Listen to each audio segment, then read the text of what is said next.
Kunigų knyga, 7 skyrius. Štai, aukos už kaltę įstatymas. Ji yra labai šventa. Kur pjaunama deginamoji auka, ten pjaunama ir auka už kaltę. Jos kraujas bus šlakstomas aplink aukurą. Aukosite nuo jos visus taukus, uodegą, vidurių taukus, abu inkstus ir ant jų esančius taukus, paslėpsnių taukus ir kepenis su tinkleliu. Kunigas visą tai sudegins ant aukuro. Tai auka Viešpačiui už kaltę. Kiekvienas kunigų giminės vyras valgys tos mėsos šventoje vietoje, nes ji yra labai šventa. Auka už kaltę aukojama taip pat, kaip ir auka už nuodėmę. Joms yra vienas įstatymas. Ją gaus kunigas, kuris atlieka sutaikinimą. Kunigas, kuris aukoja bet kokio žmogaus deginamąją auką, pasiema savo tos aukos odą. Kiekviena duonos auka, iškepta krosnyje, ant skardos ar keptuvėje, priklauso kunigui, kuris ją aukoja. Kiekviena duonos auka, aplieta aliejumi ar sausa, priklauso po lygiai visiems Arono sūnums, kaip vienam, taip ir kitam. Šis yra įstatymas padėkos aukų, kurias aukosite Viešpačiui. Jei kas, norėdamas atsidėkoti, aukoja dėkojimo auką, kartu su ją teaukoja neraugintus papločius, aplaistytus aliejumi, neraugintus ragaišius, apteptus aliejumi ir smulkių miltų papločius, aplaistytus aliejumi. Kartu su papločiais teaukoja raugintą duoną, kaip dėkojimo auką.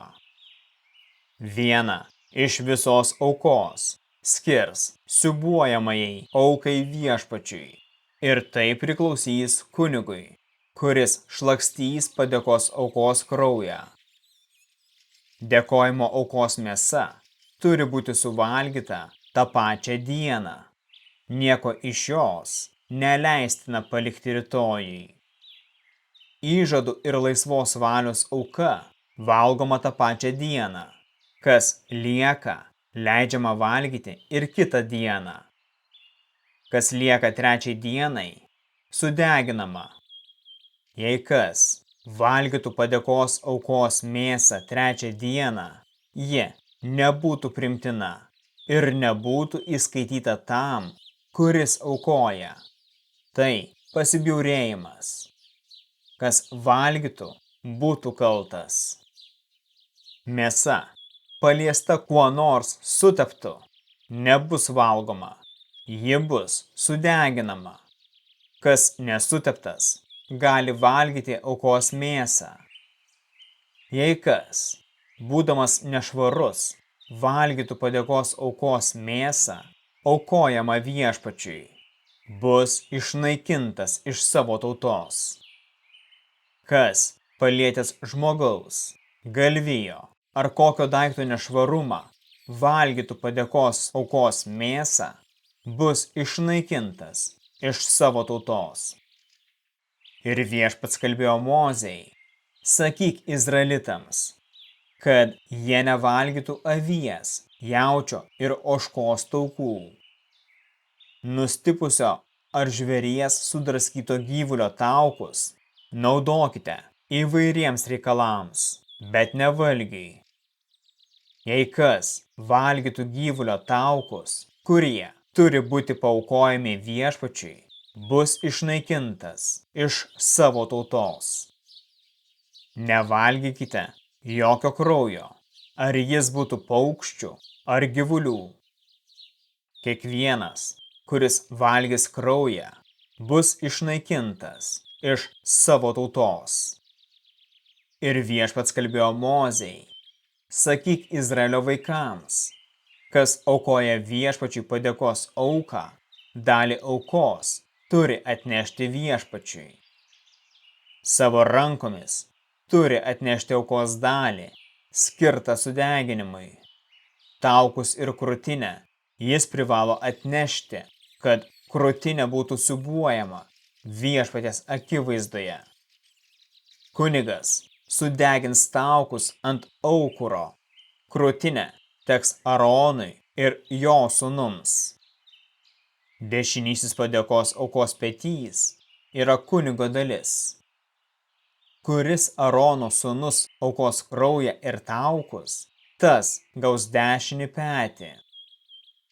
Nes padėkos aukų krūtinę ir petį paėmiau iš Izraelio vaikų ir atidaviau kunigui Aronui ir jo sūnums.